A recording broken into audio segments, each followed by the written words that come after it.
Hey guys, it's Gillyweed with Table Flippin' Board Games. We just finished playing Small World, and so we're here to discuss the game.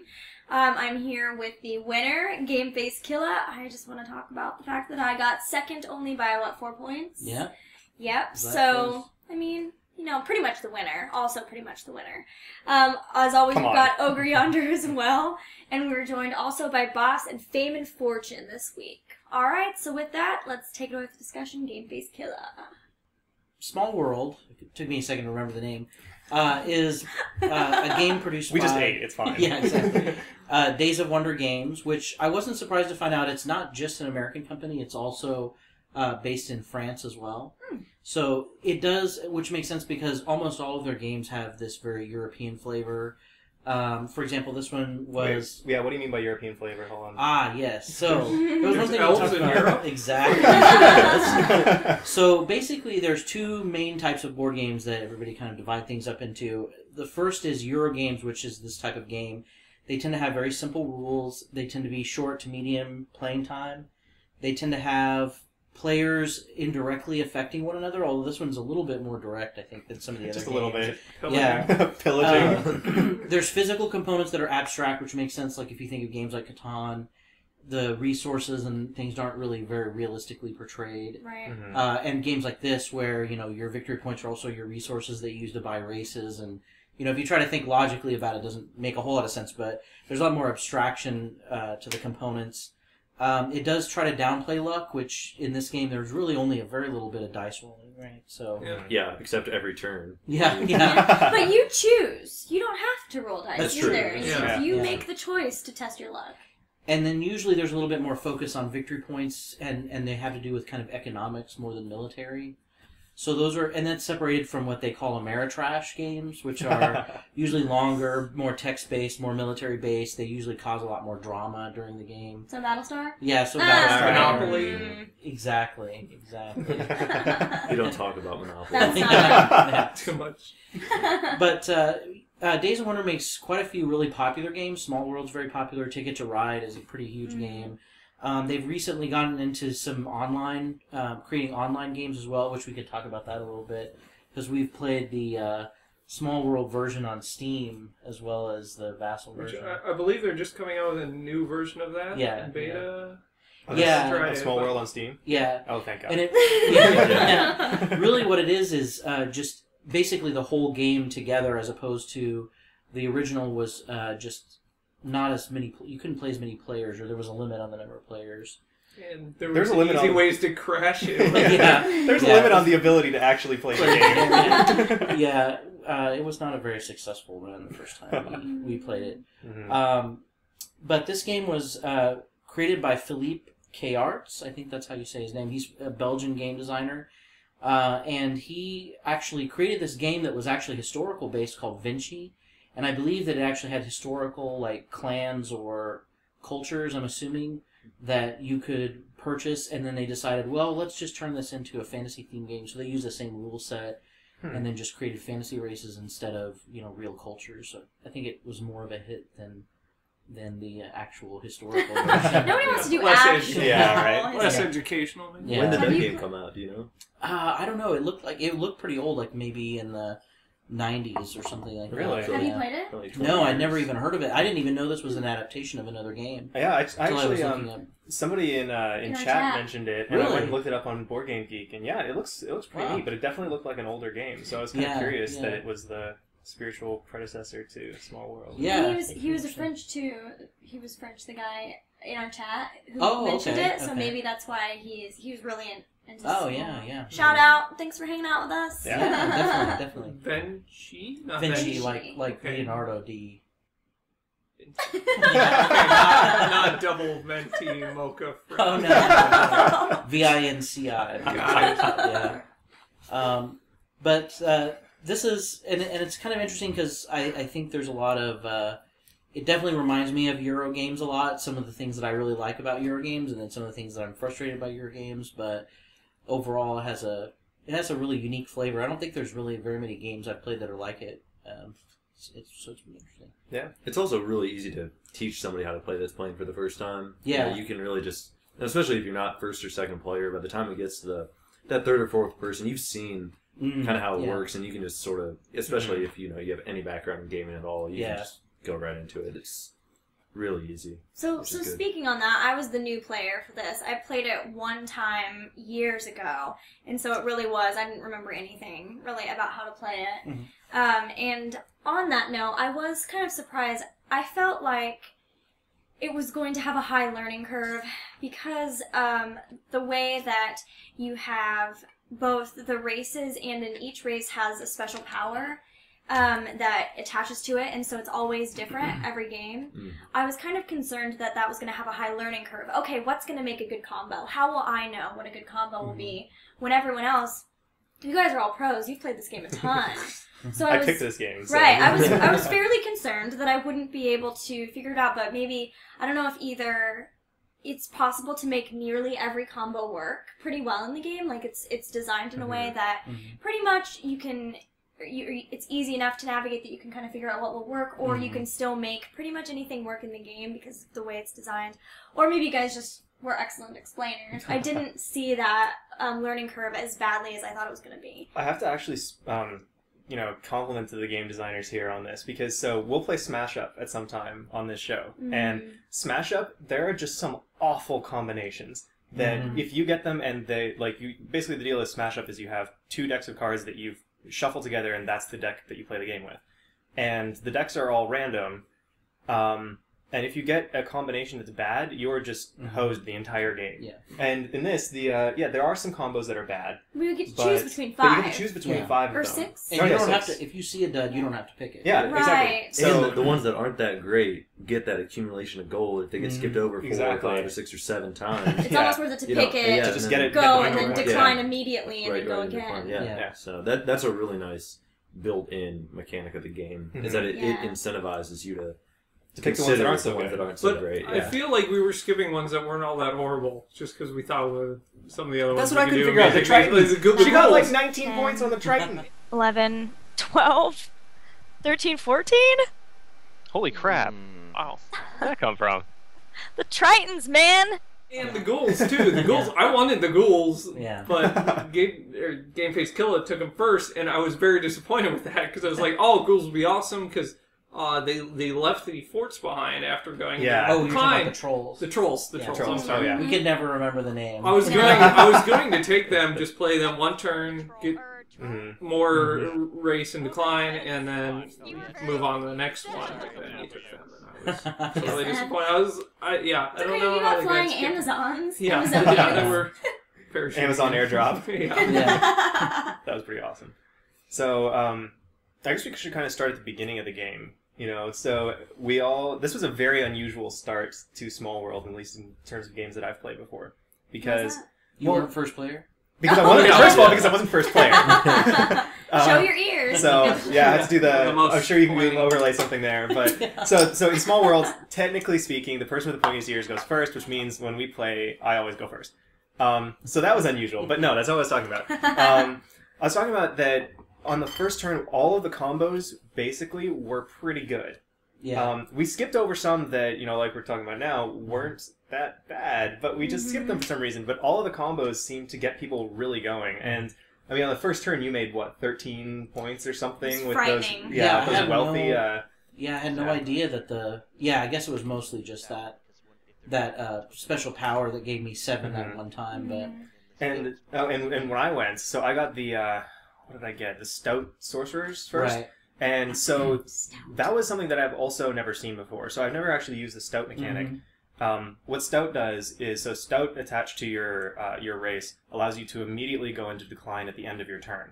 Right. And normally you have to spend a whole turn. Have to spend an entire turn going into decline. And so those sorcerers ended up getting me, I want to say 15 points while they were in decline. And so what it is, on the first turn, I went into decline. I played my sorcerers on areas where they could be somewhat protected because they were on mountains. Right. And that's why I played in that area. And then I could, I went to decline immediately, so basically nobody would really take them over. Well, yeah, because it was the beginning. People didn't really want to take it over. Didn't want to take it over yet because there was all these empty. Yeah, there was still plenty of space. And what that did is that set me off the cadence of everybody else going into decline. So I was a turn off of everyone else. So when everyone else was going into decline, I was starting my new race. Except Fame. Yes. Yes, except so that's the next thing. Okay, so overrated. Yeah. So that was the other thing we should talk about. How did that happen? And I've never seen that happen. yeah, that was so crazy. He never went into decline. I couldn't have done it if I wasn't the 5th player, because when I came out, everybody had already like repositioned everything to where, the back lines just had that one, one army left in there, and being the last person every time, other people were always going into decline, always leaving those one army spaces, so I could always do it. And, so I was pretty much guaranteed to either get 9 or 12 points if I rolled every turn. Yeah. And that's a pretty decent haul every turn, so I just kept with it, And I will say that I never lost a single unit the whole game. I didn't lose one. Yeah, nobody wanted to attack. Yeah, you. nobody ever attacked you. You were so well defended that it just didn't make any sense to attack you. But the other thing is you were taking every turn 3 people, well, other than maybe your first or second turn when you were taking villagers or whatever you call it, the natives. Yeah, you were taking other people's in decline tokens off the map, which meant it was freeing up spaces for other people to take and removing, income from them. Yeah, it was a very like wax and wane, just kind of back and forth. Pull them off and then just going back in somewhere else. So he didn't go into decline. I didn't go into decline. It's overrated. Yeah. Except I lost. So it's probably... I don't know, but not by much though. And I feel like if you had been able to roll a little bit better... Yeah, well, missing one roll means I missed 3 points. Yeah. So, I mean, that's just... And that was the difference between you and me, right? Yeah. It was about 3 points. Yeah, but also, every roll. I think if you targeted the right people, you could have probably balanced it out a little bit. Maybe at a little loss of income to yourself. But if you take out somebody's location that that they were going to go in decline with eventually and hold for another 2 turns, that's good. I totally didn't target anyone or anything. It was just wherever I could find like 4 that were connected and adjacent, that's where I went. It didn't matter whose it was. It was just that strip. I think it was hard to really figure out who was really ahead because we'd all have like average turns, and then the tridents would come out, or tridents would come out and you'd get like 14 points or 19 points or whatever. Yeah, 19 points, yeah. And some people have like rounds with 3 points. Yeah. It's hard to keep track of like that overall score. Yeah. Speaking of that, and that is one of the things, and maybe we can kind of lead this into the discussion about Vassal versus playing with the board game versus the Steam game. But one thing I really liked, and one thing that I thought made it really fun, was not only how we could keep it hidden. You can keep the score hidden from everyone else, which you try to do anyway, but it's kind of hard when you have those little chips physically in front of you. But I also like how at the end it's not, okay, now time for everyone to count out, what did you get, oh, what did you get? Instead, we kind of got to do this big reveal, where it was like, okay, everyone at the same time, 1, 2, 3. Once we figured out how to actually count down. Oh my god. That was more difficult than the game. Yeah. The counting down. It's a whole other game. Yeah. I spent like 2 minutes trying to get that right. But it was cool that all of a sudden they all just revealed, and it was like instantly, oh, Game Face Gala won! That was really cool. I did like that. 3, 2, 1, go! As predicted. Wow, we were actually really close. We were too. Gilly and I were. And I was also no impressed. math involved, which was phenomenal. Yeah. There's no making sure you counted like counted all your stuff right. Just like it's there, it.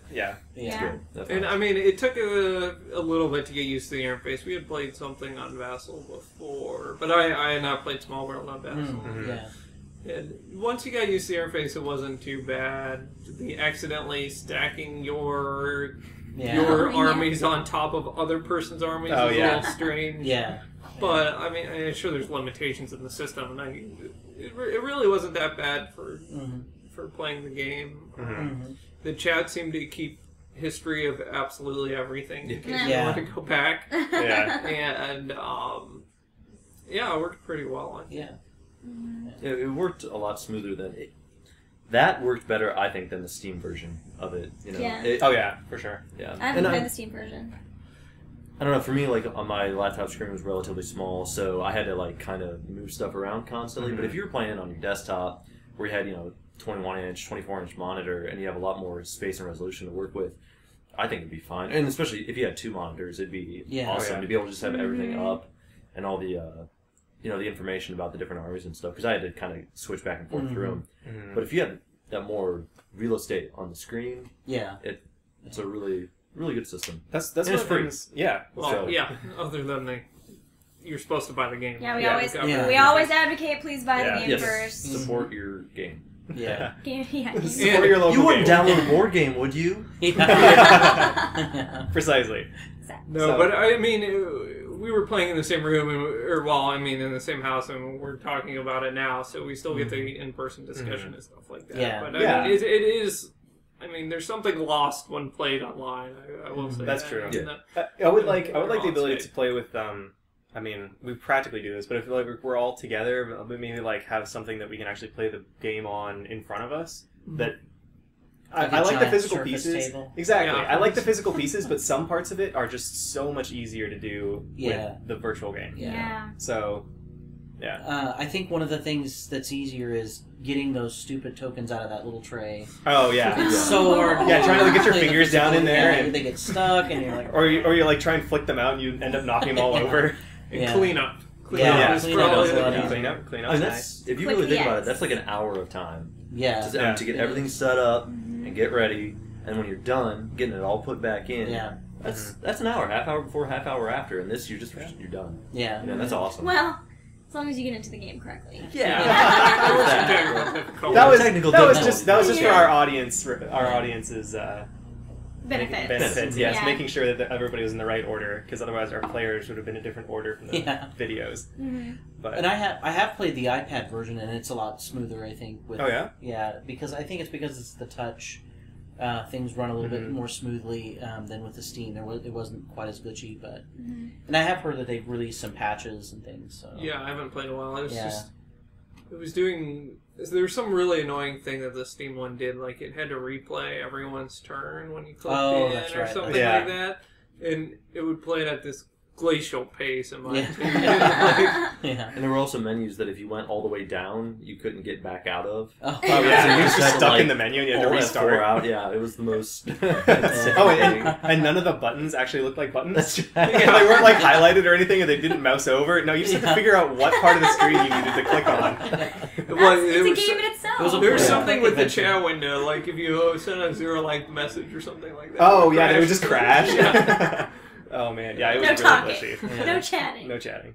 Just wants to keep you from making alliances. But you know, like I said, there's a beta of a new version out. Maybe All right, Yeah, maybe we should check that maybe it out. didn't go the lowest 'Cause, yeah. common bidder.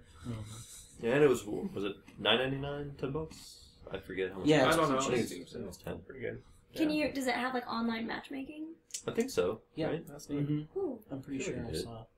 Yeah, So- I haven't attempted to play a whole game. Yeah. Just Right. stranger on the internet. So they might now if they didn't before. Mhm. Yeah. So how many? We started playing with one of the expansions Mhm. in this game, right? Yeah, How many about expansions are halfway there? through the game. Yeah. there's- Right, 'cause it kind of. Oh 'Cause yeah, he we're out of made an races. accident. He made an accident. Huge. Forgot- accident. So I just realized I made a huge accident. You remember how we? Made a huge accident. Go to the bathroom. Yeah, we Yeah. can pause. Mistake. I made a huge mistake. That's what I meant to say. Made a huge mistake with how you phrased that. Yeah. Oh, hold on. Before we get too far into this has already happened twice now. There's been a lot of awesome stuff on the stream. So if you haven't seen the VOD, you really need to go watch this VOD. It's not too long. Much shorter than the Much other shorter two than the other games. ones. Yeah. And But it's worth it because a lot of oh sheep man, sheep attacks happen, as well as making an accident. making accidents. Yeah. We definitely recommend checking out this VOD. It'll Oh, be yeah. on the YouTube channel as well, or I'll make a link to it here. Nice. Hopefully, I can do that. Oh, I see it. Oh yeah, check that out. Great. Anyway, so because you made an accident, we aren't using all of the expansions yet. But you ended up using one, right? Yeah. Or- Actually, I put all of Oh, them. you put all of them in Yeah. there. Okay, so But how many it- are there? So we probably it didn't wasn't- see a whole lot. Yeah, Yeah. so we, just so everyone knows, the first, 10 races that we had out were all from the original, and all the special powers are from the original. Yeah. And then we realized the accident that was made, and then all of a sudden, I think was it when the deck ran out that you switched? Yeah. Mhm. Yeah. So then, from that point forward, everything was an expansion race Mhm. and an expansion power. Yeah. So there's probably, I think there's two. That's why you're overpowered pixies, right? Yeah, those came from there. There were 2 expansions, and each one has 4 new races and maybe 6 or 7 new powers or something like that. 4 or 5 new powers. So there's it doubles the number of troops, I think, or the number of race options from the base set altogether with all the expansions. Wow. But there's no new maps or anything? It's not like... they've done several expansions with the board game. Like, there is a new base game called Small World Underworld. Oh. And it's a whole new board with all completely new races. Wow. No way. And different maps. And then they came out with this one where the map tiles are hexes and you can build them in different configurations. Why didn't we play that one? Well, I mean, it's available. Next time. Yeah. We always try to play the base game. Yeah. Oh, okay. And, but yeah, so they've got all kinds of new options out as far as to meet your small world needs. But most importantly... Small world, underworld, large world. Exactly. Most importantly, though, is there a race of ratmen in Underworld? Because... I don't know. Hashtag remember the ratmen. Might be their cousin, the Drow ratmen. What are Drow rats? Underground elves? Oh, shouldn't it just be... Yeah. Shouldn't every race be a form of drowned? I mean, water. Yeah. Drowned ratmen. Drowned ratmen. Sorry, I was making yeah, like they're flushed down the... So do they have new game mechanics? I mean, other than the new races and powers, are there new rules? I don't think the rules are that different, although the land territories look different. There's different kind of underground features, but I imagine they probably translate the same, but I have not played it, so... I would be interested if they had some sort of like, maybe like Arkham Horror, where every turn you pull some card out that's like, it rains, all the rats drown. Meteor strike. That would be really cool. I do have that deck of cards that after the first round, some big event happens. Do you remember we played with that once? It's like a deck of cards and you put it aside, and at the end of every round, after the first, some big event happens. It's Small World? Mm-hmm. Really? Yeah. Is it part of an expansion? Yeah, it is a separate expansion. It's just a deck of cards you buy. Awesome. Yeah, we need to play with that, because it's pretty cool. That would be cool. So, what did you guys think of the, or what do you guys, I guess since we've played this a lot, what do you think of the mechanics of the game? And since you haven't played a lot, what did you think? Like, was there anything that seemed overpowered or underpowered, or that just didn't make sense, or anything like that? The main thing I really wanted to talk about was more into strategy, but it has to do with the mechanic of going into decline. Okay. So, I guess my question was, do you guys have a specific strategy for how you figure out when you're going into decline? We talked a little bit in the game about, Game Face Killer was talking about, okay, since there's 8 rounds, you need to split it into, what round numbers should you probably be declining on? Because it takes the whole turn, and if there's 8 rounds, you do not want to be in a position where you're going into decline in the 8th round because you've wasted a round. Yeah. Right, or overstretched to where you have nowhere to go the 8th round. Right, so you've got to pace it correctly. So, just some thoughts about going into decline and maybe how you guys strategize for it. Abide by your house motto. Which is, remember the Ratman? Always go into decline. Always go into decline. I'm going into decline. We went into decline. Yeah. No, honestly, I don't really have a strategy for going into decline, because it does suck to go into decline on your 8th turn. Yeah. It just doesn't make any sense. You just shouldn't do it. But I mean, it's also dependent too on what other people do. Yeah. Because if you get attacked by 2 different people, in half your territories, and now you're down to 4 people. Yeah, there's no point in staying around. Decline now. Well, now you're going to, because you only have half your army. Why wouldn't you?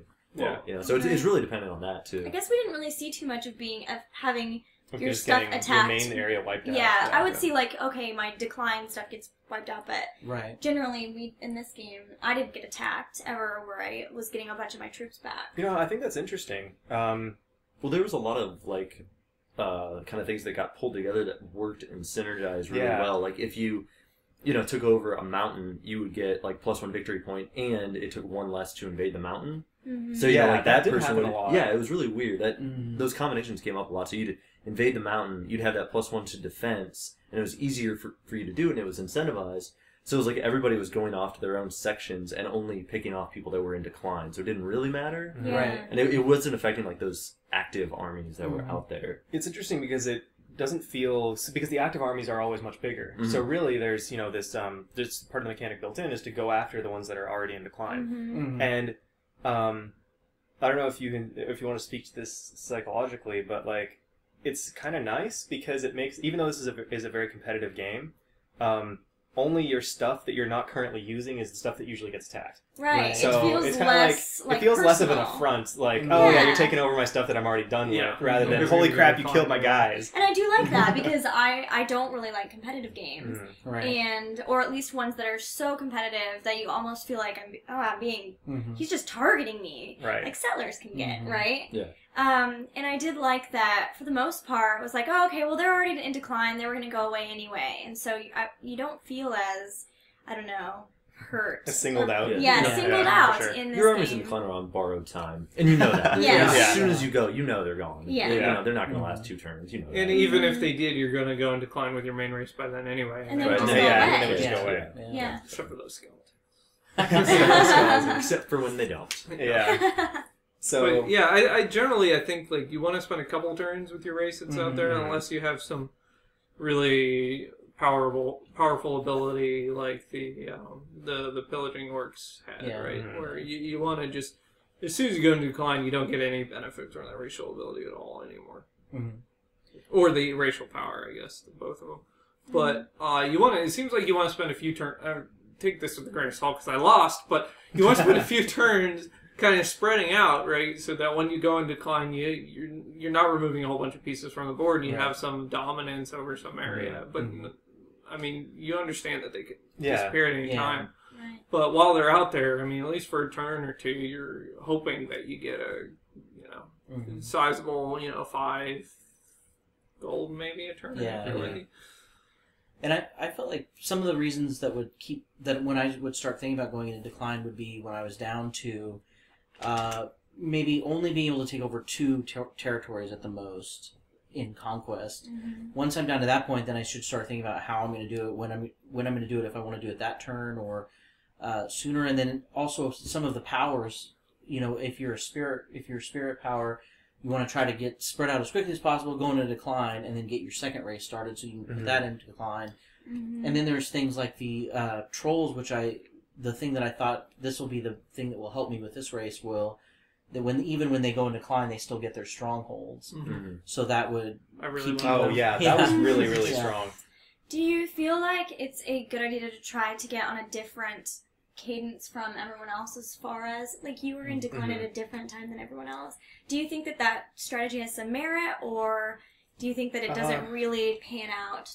It worked the first time, but after that, people start if you wait either 1 or 2 turns after your first turn of the race, people start to spread out a little bit, and so you kind of lose that, you're off from everybody else.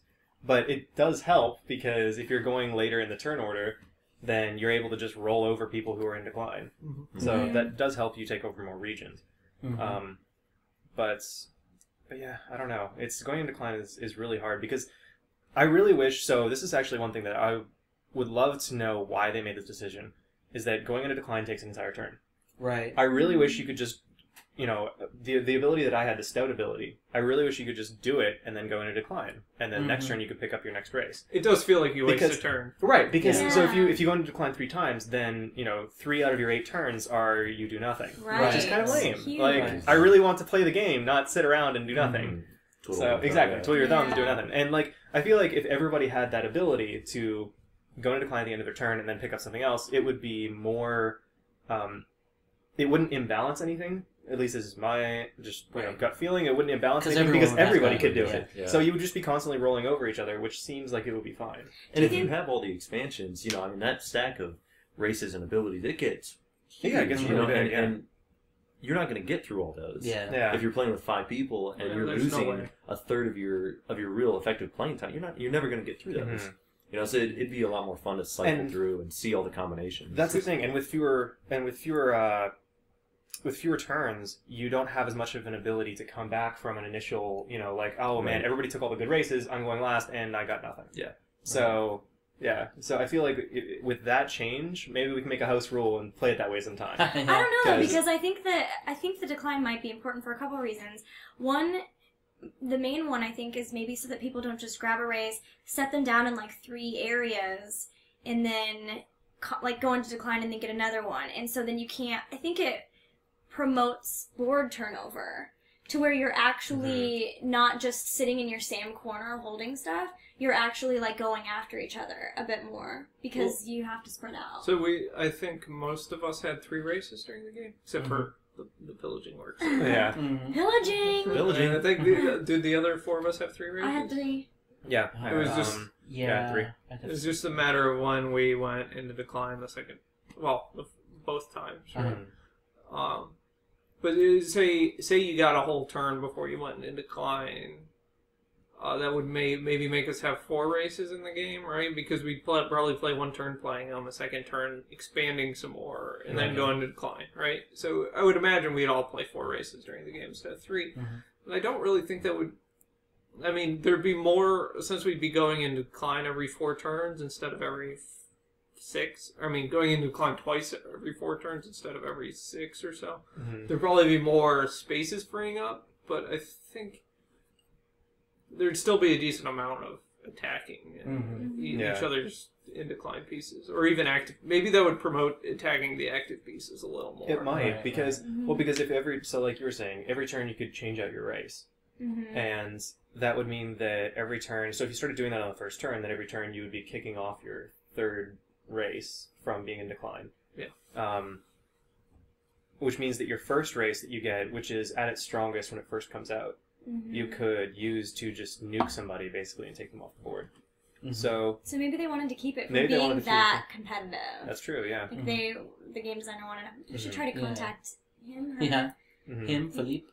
Okay, and see... That would be cool to see, like, what was the reasoning behind going into decline, because it does suck to miss a turn. Yeah. It does, that's but the big thing. And I think also maybe it is supposed to be psychological, like making sure that you've done all that you're going to do with this army before you go into the next one, because you are going to have to take a turn. Really, you know, that is a huge part of the strategy of the game, is going into decline. Well, so that also makes me want to try playing until somebody gets 100 gold or something like that, instead of forcing 8 turns. A victory right? point. Right. Yeah, because then it would just be like, you know, I'm playing to get more stuff, not to position myself at the right place at the end of 8 turns. Yeah. And I think you could probably do some more interesting things if you're not feeling like you're racing against this arbitrary clock. Yeah, but then wouldn't that, in effect, I mean, you'd have to finish the round out, though, right? Like, if you're the first player and you get 100 and I'm the 5th player, I missed out on a full turn. No, so you would still... I would imagine you'd still get to play that 5th turn. Yeah. And then see who has the most. Right. Right, once somebody plays or you know, play for 2 3 hours or whatever it is, or play until we get through so many races or something like that. I don't like the turn limit. Yeah. Yeah, because that does seem kind of arbitrary. But that's the point, I guess. Yeah, and I think maybe the whole declining races, forcing us to not be as directly competitive, and the turn limit, too, could possibly be a little bit more in line with the Euro-style gaming. Oh, that's true. To keep it more indirect than direct. You mentioned because it's kind of like Catan, right? Yeah, and shorter. Yeah. It also encourages... I think when you go into decline, it encourages fresh things happening, because if y'all would have done what I did and just kept your original race, I mean, it would have been the slowest game ever, because, you know, all mine was consolidated into these really small areas, and it would have taken pretty much your entire army every turn to take over one of those. Yeah. You know, so with bringing the decline mechanic in, you make the board change. Yeah, every it promotes couple board rounds, turnover. you know, and that's important. You know, you and got to think have that. It's built in. You don't want to start off too. You kind of want to start close too, so you can kind of protect the units that you have in decline. But you don't obviously want to just go into that same area. So it also promotes engagement with another person. Yeah. You have to start like heading out to different I was parts going of to the take board. over your orcs at one point, and ended up not, because I was going to tunnel through my own whatever they were, the hill giants. Or no? Yeah, I had hill giants that were there, and I was going to kill them if I went that direction. Let's just be honest, you were scared. Scared of the pillaging orcs. Scared of the pillaging orcs. Who wouldn't be? Sticky pillaging orcs. Sticky pillaging right orcs. there. Yep. Well, one thing I wanted to ask you guys about that has to do with the game mechanics is, and this kind of goes back a little bit to the Euro style of gaming too, is what do you think about the mechanic of having victory points also sort of being your resource, in as much as you have to spend it to bypass ones you don't like, What do you think about that? I don't think the spending was really a big deal because you never spend more than like 5 or 6. Right. It set you back a little bit, but it wasn't like some of these games where you have to spend all your money at the beginning acquiring abilities to gain more, right? Like infrastructure costs, right? It's not like playing, I don't know, StarCraft and you're expanding to the point where you have this amazing income that you can just fund everything. It was really just, there's a little bit of a tax here, and you know it's required to play the game, but you're never really saying, I want to devote this much of my resources to getting more resources, and this much of my resources to playing the game. It was just, I'm going to play. Well, do I think they're worth that, or do I think I should just take the Tritons for 4 or 5 gold or whatever? Yes. Yeah. And you know, I really like how they did it, in that the game wasn't built around the spending the victory points. It was really. There are definitely games where you have to spend more. Yeah. On your victory points. I think it was very mild. Yeah, I think it was very mild in terms of having to get rid of your victory points. But the mechanics specifically, what do you guys think? So it is the point total that wins you the game is the point total that you use as your only resource. And personally, I love that. Because I love that mechanic. Because what always happens to me in games like Race for the Galaxy and stuff like that is I will work on getting the economy part up to the point where I just totally don't even have the winning part of, you know, the winning points or whatever it is that you need. Right. So I will have by far the best economy and have the ability to, you know, if this game lasted a couple more turns, then I would just dominate. But, so you want to Robinson Crusoe, like, that's the problem that you're having. Yeah. Robinson Crusoe, the board game? Yeah. Yeah. So, but the reason that, so those kind of games often frustrate me because the thing that you're incentivized to do during the game doesn't win you the game. It's like this other random thing that they just kind of, you just feel like they kind of tacked on. They're like, oh, BT dubs, you need to get this to win the game. Right. And then there's like some, you know, I want to say underhanded, but just some like weird mechanic that gets you those points. And you feel like if you're playing the game for the core game experience, like, you know, Race for the Galaxy, I'm taking over planets. Right. If you're doing that, you lose the game. And it's like, really? You need a combo. There's a balance. Yeah. So in some cases there is a balance. So I'm picking on Race for the Galaxy because I don't like how they did it. But this one, but I like because wins. No, I've won a couple times. But yeah. But I just don't ever feel good because it's always like kind of moral victory. No, it's exactly because I always like sacrifice the part of the game that feels like the game itself in order to win. And it's like you either win or you play the game. You don't get to do both. Right. In these types of games where your victory points is the point that is the resource that you're using, that's great. I like that. And don't get me wrong, it's not that there's only one resource and that resource is, you know, that I only like it because there's just one resource and it's too complicated to manage multiple resources. The game that we played where you have all the pens and like different animals in them and like crops and all that sort of stuff. Noah's Ark? Symphony. Yeah. Agricola. So Agricola, you get points for having those things as well as having points for like I think it's the ships you buy and like the places you buy.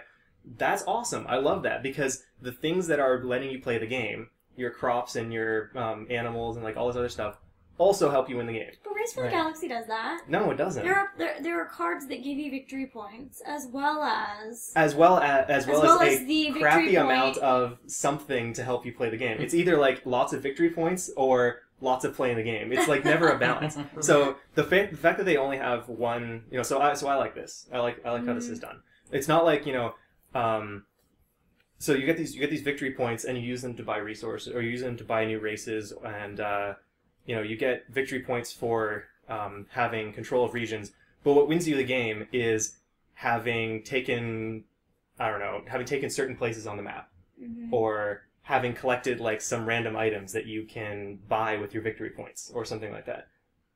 It's like, okay, so it's pretty straightforward. You get victory points, and you win the game. Yes, I like that. All right, victory points help you play the game and win the game. So I think I probably wouldn't normally like the whole victory points also as resources.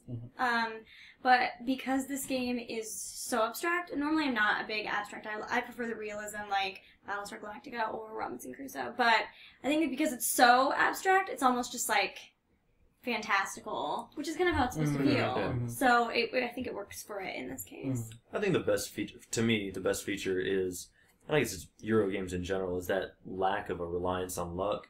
Like, you can really like that, pull back and think, you know, I'm going to do this, this, and this, and after the turn, I'm going to put them here, here, and here.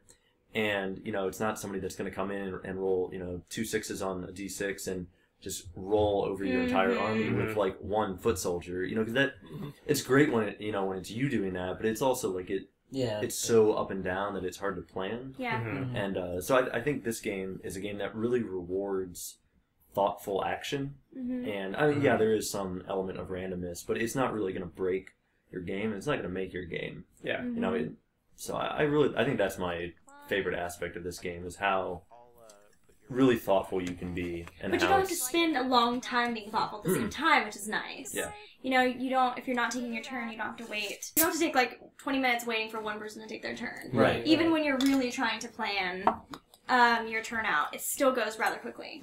And you do know, like, your options are relatively speaking limited because, you know, unless you're a flying Amazon, you can only go adjacent, you know, so you kind of figure out where you're going from, you go left or right, you know, whatever, and then, you know, you're done. And that's your turn, and, you know, maybe 5 minutes for a turn. And I think on Vassal, too, it's a lot faster than when you're doing it in, you know, on the actual physical board game, because you can just click, drag, you know, grab your things, and then you're done. Yeah. So once you get that pacing down, you can really kind of start rolling. You know, turns 4 through 8, I think, went a lot smoother just because we had the rhythm down and everybody was playing. So it moves. That is one thing I noticed about this game. I think one of the reasons that I really like it is it's very easy to lose yourself in the game itself. So some games you kind of disengage a little bit and you feel like you're... So that's how I feel about this game. Yeah. Wait, you like disengaging? Yeah. Really? So because I feel like this game has a lot of flow to it, that you can just kind of, you play the game and then you're no longer worried about, you know, what does this piece mean? What is, you know, happening next? What is, like, this random icon on this card? That would mean disengaging to me. No, that is disengaging, exactly. Like, so, like, I love playing Robinson Crusoe, but half the time that I played the game, I was asking about, what does this stuff mean and what am I doing? Oh, so maybe like at first when you're first learning it. Right. But I mean immersive as far as the realism. Oh yeah, no, it's totally not realistic. It's way more engaging to play those types of games where it's like I can see that once you get into Battlestar. I can't get into, even though it's very complicated because we played it a lot. But I think it's very easy for me to get lost in this game, like because I can just kind of see the map and I kind of see like, oh, this is what this like feels like, you know. And I see that these people are over here, these people are over here. It's intuitive, and it's very intuitive. It is intuitive. Exactly. That's what I was looking for. It's not. You can't really lose yourself in it thematically, I guess. It's not like whatever when you're like in character and you're thinking about the monsters that are coming exactly. You know, and you start stealing people's stuff. In Arkham, you get literally scared. You do. Like your heart rate will start to change, and you're like, "But this is a person. No, don't go insane. Don't get lost in time and space. We'll never find you." I guess you don't get that here, but it's still good. Yeah, it is very. That's true. Some of it could be too that those games are designed to be very role-playing games. Yeah. Well, Mansion of Madness, especially. You get those traits, and the one game I remember playing with you guys was I had the trait where you were claustrophobic and you wouldn't go in a place that was more than 2 spaces wide or something like that. And you guys were trying to convince me that the final boss was going to spawn in the basement. And I had to go through this one or two square hallway to get there. And nope, he's going to be in the garden. I stayed upstairs while you guys fought the boss. Yeah, that was fun. I think this one is definitely a lot more just that kind of general fun of, you know, because I think there are definitely a lot more jokes than Battlestar. Yeah. As far as intense emotions, it's a lot more. There were flying sheep. There were flying sheep. Exactly. You can see these little sheep guys behind us. Making me paranoid. Don't fall. Oh, great. One thing I did want to note, though, that I really, really like about this game is the art. Yeah, I love the art of Small World because this is a game about pillaging and like destroying each other's armies and constant warring, and yet slaughter, and yet it is the most adorable art. Very comical. Yeah. It's like the cutesy. Skeletons are like have giant grins and like what is that, like a hat, a The fedora?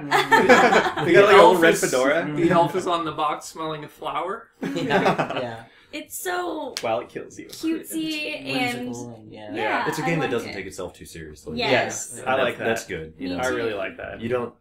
You know, you're not literally trying to take over the world or win World War II. You're just trying to have fun. Yeah. Yeah, and that's, sending nukes and tanks and going over. Yeah. Because even if you get last place in this game, you're gonna have fun. Yeah. Mm-hmm. Yeah, and that to me that's what makes a good board game is you have fun if you win, if you lose, and if you really want to. You might not win, but you can make sure somebody else doesn't either. You can totally take the legs out from somebody just every turn if you really want to. Yeah.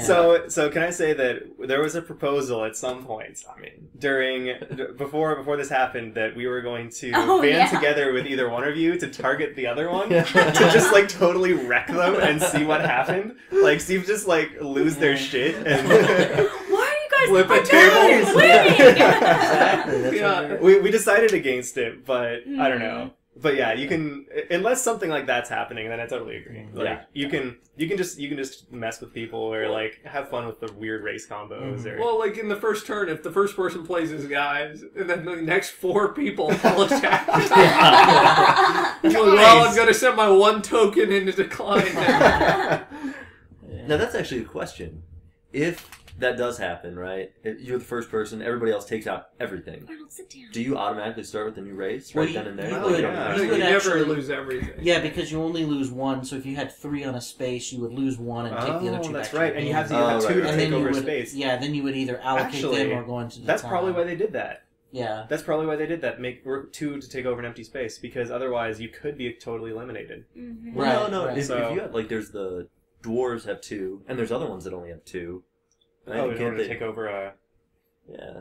So if you only have 4 or 5. Oh, no. If But I you mean, only like had You're one- only gonna lose 1 per. you're only going to region. lose 1 per region, Right. unless you have an ability to only. You wouldn't take know over because something you were before. never attacked the entire Yeah. game. Yeah. The, That's not the really how this likelihood that works. you're going to be Yeah. the likelihood that there's only going to be 1 token on the only On regions all of that your you regions, control yeah. is pretty small. I It think. means Unless you've you're played flying. for a lot of So it's- turns and you've rolled. Yeah. Well. Which means you basically can't get eliminated, which is kind of cool. Yeah. It's kind of neat. Well, no, there's a point where you get down to 1 token, right? Yeah, you'd be. Well, you Eventually, have to but I mean, long you enough. have to, you Long have enough. to choose to be eliminated, But basically. even to get to that point, you would have to roll, right? Like you would have had to have rolled and been able to take over a place, and at that point only have 1 on each one, because otherwise you would have. You'd have 2 on one of Because them, you'd and have you to have wouldn't be 2 able to to be take totally over eliminated. playing. You slowly lose population until the point where Yeah, Yeah. to the point where You- you really it's been should have a way, gone yeah. into the You decline should have gotten and all fought the if you way know down. what you were doing. You're like butter spread over too much bread. Thank you. yeah. Perfectly explained. Yeah. Well, So, all right. I So, killed it, apparently. yeah, apparently, And that's it. that was man scene. So, was that that was the mechanic that you wanted to bring up, right? That you Yeah, didn't like it's- the victory points, or No, it's not that I don't like it. I find it really interesting whenever a game, like I think that basing it on victory points is in a lot of games that you have, but it's interesting that those are also any game that where the victory points are also your resources. But this is a very light use of resources. right. Right. There's certain games that I've played where it's so heavy that Can you name names? you could. I'm trying Can to you name names? Yeah. Call them out right Call them now. out on the show. Le Havre. Yeah, Le Havre can be bad because your money can be spent to buy yourself food that you need to survive. But if you are losing too much of your money, Right. then every turn because you're not doing things like building your infrastructure with boats and things, then you're just bleeding victory points Yeah. at the end I of the see. game. Yeah. So this is one where it's much lighter. You're not gonna. You can There's kind of no- choose to spend them Yeah. if you want It is, to. and it is your choice. You can take Right. you absolutely can take the first one. It's completely your decision if you decide you want a quote better. Yeah. Selected race. Yeah, but I that is one feature that I think is really interesting. And I mean, even I spent the full 5, right? At the beginning for my very first... Yeah, you did. You went all my the way very up to the top. first 1, or 4 at least. I think you spent 5. I think Yeah, that's the last one. and I still ended up in second, and only by 4 points. So as long as you, like, Boss gave me the hint, don't do it every time. Yeah. But if you need to do that to get your strategy started, then it is possible to come back, or even, I'm sure, win. Yeah. Mm-hmm. Yeah. Unless your opponent has the Pixie. the corrupt pixies. Yeah, Holy corrupt. crap! That was crazy. So that is probably the most the strongest combination that I've seen. Yeah. I don't know. Pillaging orcs, pretty good. I liked them. Pillaging orcs are pretty good. If you get them first turn, you can definitely roll with them. But well, and corrupt pixies are just nuts. And I certainly felt lucky that the race I had right before that were the trolls that when they go into decline. Yeah. They're also equally, have an incentive not to take me over. Yeah. And then what was your house motto again? We're not worth it? Yeah, we're not worth it. Don't take me over. We're just not worth it. Yeah. Go somewhere else. Good old house mottos. Yeah. So, would you guys recommend this game to somebody that's kind of new to board game? Like, not Life and Scrabble and Monopoly, Would this be a game that you would recommend to somebody that's kind of that first game into the bigger world of board games? I think the hardest thing... Gateway game. I think that this one is a great gateway game in every aspect except if everyone is new, it's good to have one person that knows the races. Because that's the hardest part. Is knowing 6 what choices. combo is going to be good. Yeah, being able, and 6 choices. who will tell other people what combos are good and kind of what the strategy is. And all that sort of stuff. I mean, the text on the card isn't always enough to really get an idea. Right, and when you have no knowledge of the game, no understanding of the game, you can be like, oh great, so when I go into decline, what's decline again? That's not going to help you. So. Or to know that it's the beginning of your turn and not the end and stuff like that. You don't want to be consulting the rulebook every time. And don't get me wrong, Small World does a really good job of simplifying things. So it's not like playing Battlestar Galactica or Mansions of Madness or any of those. Those are not good gateway games. Yeah, just pick up one of those games. Okay, at what point do I move from the left hemisphere to the right hemisphere? Those are the black tar heroine of the board game. Yes. Wow, and we went there. Yeah. No, I would definitely say.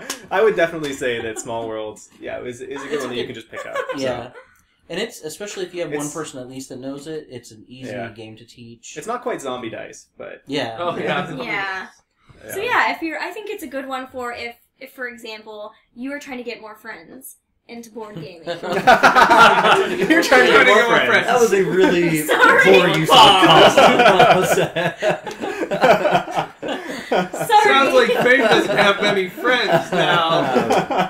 If you wanted friends. So, now that I've insulted Faith, what I meant to say was, if you have friends already, and you're trying to get them... No, are you implying? Small World, it'll get you friends. So let's do it again? I think she just did it again. No, I said, once you already have friends... I didn't even talk about friends. Let's just refer to them as people. Fine. It's good if you're into board games, your friends are not, and you're trying to get them to be into board games. There you go. End. Why didn't you just say that? I'm sorry, that's what I was trying to get to. After all these personal attacks, Let's get away as well. Are we still friends? Yes. With He's got one. I don't think there's very many games that are Euro style that are really much harder than this game. This is probably Galaxy Trucker. Oh, Galaxy No. Trucker. When are we playing Galaxy Trucker? Right. We can have a camera on the person and a camera on the board. Yes. Yeah, we need to play Galaxy Trucker. We gotta figure out how to get that one on here and make Kevin come back too. No. I mean, Fame. No. It would not be a good... I don't know how you would ever put that on Vassal. You'd have to all be No, on the because same you'd be room. clicking and dragging. Yeah, you have to click and Oh, like Vassal, yeah. And somebody would turn the timer over, instant... Oh, no. We would have to play in person. I think. Yeah. So that's a Euro style game? Well... Is it... That's like saying Soviet Russia is like, Euro style. No, that's the Czechoslovakian games Yeah, are kind of like their own genre. Because in the I Am Curtains, this is the... Not only did they do that, though, listen. They did Space Alert, which you remember that one with the 10-minute timer that you listen to on CD. Alert. Audio. Enemy activity detected. Oh, Yeah. And you each have to You each have to pick out That the makes so order much that more you sense. take your Yeah. turn Yeah. without really realizing that other people are going to be at other places Yeah. at certain I times. I can't wait to see the I check love space the program. chaos games like Once that. they Yeah. get that set up, the check space program is going to be awesome. Galaxy Trucker and Space Alert. Oh, God. It's like We are Kerbal doing- Space Program the game. Like, basically, the board game, sir. We are definitely planning on doing Space Alert because we want to make his wife play it with Oh. us because she hates the game so much. It's incredible. She hates it so much because one person has to be the leader and say like, okay, what are you doing? Okay, now let's coordinate this. Okay, this needs to be done. And she kind of self-appointed herself at the beginning. And now she hates it because we always make her, and she hates like how mad she is to get at us because we all like Because we don't listen. we don't do And what she's we're like, supposed guys, to shut do. up for a second. You have to do this. And she's always right. Yeah, it's true. We end up surviving, so... Yeah, but it is a great Oh, man. leadership game. Yeah. It This brings is out leadership. the Yeah. best Yeah. in people. Alright, building. so check games are their own category. Yeah, Alright, yeah. so... All right. Fine. The LSD? Although Would there's that be still the some- LSD? The LSD. timeline? Yeah, it'd be like that. But they do have some things like the victory points and the weird kind of abstraction of Yeah. idea and things like that. But I'm probably just going to put in the video description for this, wherein we compare board games to different hard drugs. yeah. That's good. So this would be The Mike's Hard marijuana? Lemonade? Marijuana. Mike's Hard Oh, Lemonade. Mike's Hard Lemonade. Yeah. There you go. There you go. It's hard, right? Yeah. Yeah. Settlers is just dumb. Is there a... No, I'm just kidding. Come on. Coors Light. Coors Light. Settlers. Yeah. And we've now offended so many people. Yeah, It's a matter of minutes. If you like Settlers and not Coors Light, I'm sorry. If you like Coors Light and not Settlers, I'm sorry. If If you like you them don't both, like either of them, good. If you like both of them, Good. go away. Really? No.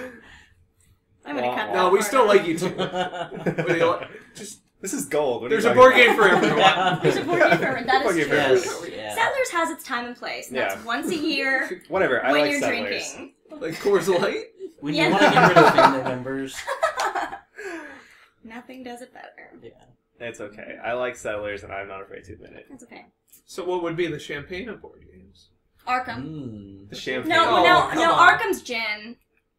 Well, that just makes sense because of the timeline. Yeah. So, all right. Like, But it's also Rage pretty. or It's something? No, it's that's almost. not It's. pretty. I think it might be in the heroin though because it's very insane.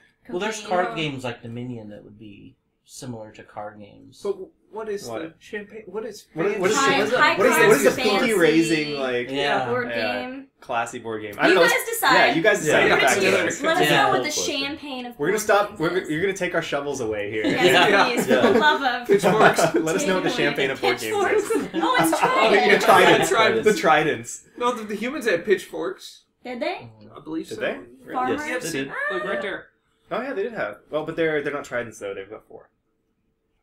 Yeah, that's why they're pitchforks. Oh, Mhm. wait. Yeah. That's what I Is said. that what the definition of a pitchfork? Pitchfork. This is a 4 fork times. for pitching. I don't know. But forks only have. Okay, so Pitching. along with telling us what the champagne of board games is, Tell us how Someone many kinds Google of what a pitchfork pitchfork has. is. explain to us It why would have to have pitchforks 4 are times. they only in there. Yeah. I think it's got 4. Because a fork is 4. Fork. No, Forks. forks. Oh yeah, you're right. Yeah. It is. Yeah, the word "for" is a fork, but that doesn't mean it has to have Mind fork. blown. No, but that is what that. It is what that means, though. I don't actually know that. I'm just. Okay, we have devolved into making things up at this point. We are no This is longer the talking about greatest small world. discussion. Do we Oh. actually have anything else? I don't know. I'm kind of. I'm good. I like got this nothing. game. It was really fun. It was. We had This was a great day. We had a really good time playing It was this. fun. So Yeah, it was. Yeah. I think I highly this was recommend it. Definitely the Absolutely, most yeah. enjoyable game I've ever had of Small World. Yeah. Oh, good. I'm glad. Me too, but I've No, only no. played it twice. Yeah. No, it was a lot of fun. It was cool. So It's a small world, So this- after all. It Thank It you. is. and with Remember that, the rats? That note. yeah. Or Yeah. rats. All right. Yeah. Cool. Well, thank you guys. We went into decline. We went to Yeah. Do you Yeah, just This does everyone- program will now go into decline. Yeah. We've already been in decline. I think we Yeah, will. we were in decline like 5 minutes ago. So, all right. Technically, our You want- decline turn is over, and now we're going to get back to actually After doing the things. 15-minute outro. all right, you want to take it away here? Yeah. Okay. Alright guys, if you didn't watch the VODs for this, as you can see, we've been having fun with it, so I would definitely recommend checking it out. We'll be back again next month, probably with Arkham. It will most likely be much different than this. Hopefully Little bit, still yeah. fun.